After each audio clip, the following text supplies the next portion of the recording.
Begini Pak Nur, sementara ini ada pertanyaan-pertanyaan yang di dalam hati itu begitu mengganjal. Bagaimanakah kita membedakan kehidupannya antara Allah yang zat yang suci dengan Allah yang ada di dalam diri setiap makhluk? Bismillahirrahmanirrahim. Itu penjelasan masalah zat, ya, zatullah, ya, zatullah sama hamba. Ya, zatullah sama hamba. Zatullah itu zat tunggal dulu awalnya. Awal itu zat tunggal. Zat memang zat, ya, Sebelum ada segala sesuatu. belum ada segala sesuatu, ya. Ada zatullah tunggal. Itu kalau itu saya senang belajar itu masalah antara pelajaran zatullah, sifatullah, wujudullah. Ya. Pertama kali Allah itu di alam zatullah, zat tunggal. Zat tunggal ini kemudian menjelma, kalau istilah Quran itu istilah Islam itu menjelma, ya. Bertajali kalau Jawa itu menjelma, ya. Menjelma menjadi setelah zat ada sifat. Di sifat itu ada malaikat sama jin. Malaikat sama jin itu di sifatullah. Ya, di sifatullah itu Allah menjelma menjadi malaikat sama jin. Itu malaikat sama jin itu hamba Allah. Hambanya apa? Itu ada badan halus. Badan halus, ya, badan halus terus dibekali sama akal. Jadi malaikat sama jin itu ada badan halus, ya. Badan halus tapi ini dibekali akal. Dibekali akal. Beda sama zatullah tadi. Zatullah itu tanpa badan halus, tanpa akal, tapi zat. Masih suci. Masih zat, masih suci. Tapi malaikat sudah beda lagi di alam sifatullah. Kemudian setelah alam sifatullah, alam wujud yang bisa kita lihat ini. Alam semesta yang bisa kita lihat ini, termasuk kita manusia. Alam wujud itu berarti wujud jasadnya bisa dilihat sama dohir. Mata dohir bisa melihat wujud jasad. Kita jasadnya bisa dilihat, ya. Nah, Allah menjelma lagi menjadi alam wujud, bertajali lagi menjadi alam wujud, jadi manusia. Jadi hamba ini, manusia itu hamba, bukan Allah. Yang Allah itu yang zat tunggal tadi. Itu yang disebut Allah. Ismul Adzam itu zat tunggal, nama agung dari zat tunggal. Tapi ketika menjelma menjadi hamba, menjadi manusia, ada jasad.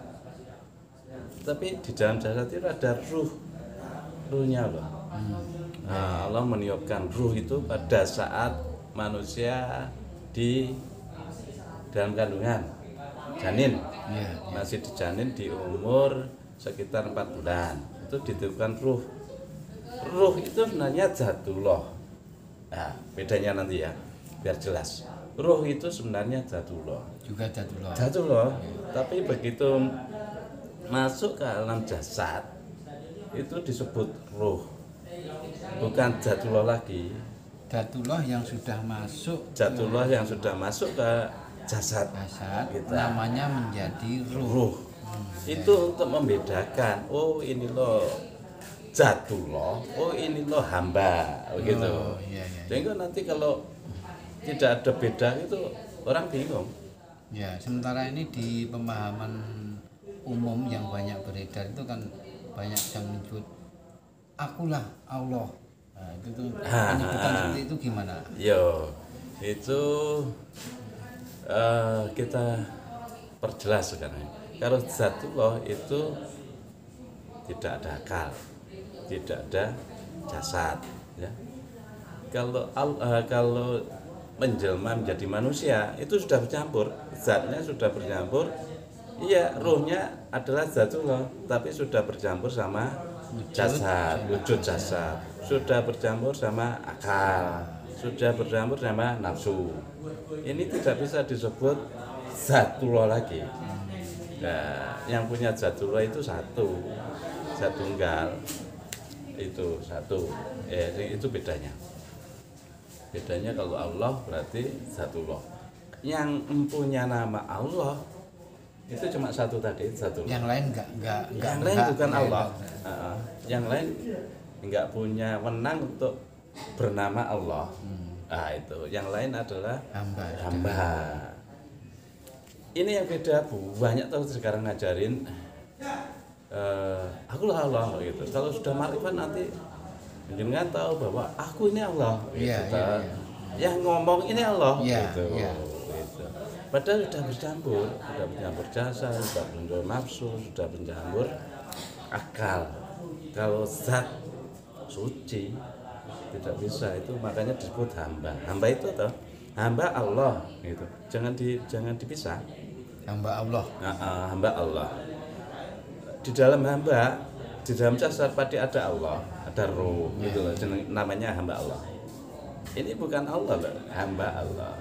Di dalam hamba itu yang tampak adalah hambanya, jasanya. Tapi di dalam hamba ada Allah. Makanya disebut hamba Allah. Untuk mengingat Allah gampang sebenarnya. Pasti segala wujud adalah hamba Allah. Maksudnya apa? Di dalam wujud itu ada Allah. Di dalam jasad kita ada Allah.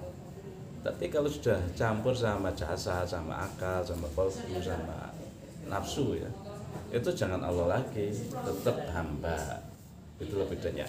Bedanya hidupnya Allah, hidup yang suci, ya, tanpa ada akal, pinter. ke ilmunya Allah Maha mengetahuinya dia di zatnya, bukan di hidupnya suci, ya, zat tunggal, tidak bercampur nafsu. Tapi kalau hidupnya manusia sudah bercampur jasad, sudah bercampur akal, campur nafsu. Tapi hidupnya sebenarnya hidupnya Allah benar, karena ruh itu adalah zatullah yang masuk ke dalam jasad. Itu ruh, zatullah yang masuk ke dalam jasad. Kalau zatullah masuk ke dalam jasad, jangan disebut zatullah lagi, tetap disebut ruh. Sebut ruh ya, zatullah yang masuk ke dalam jasad disebut ruh. Makanya Allah membedakan itu.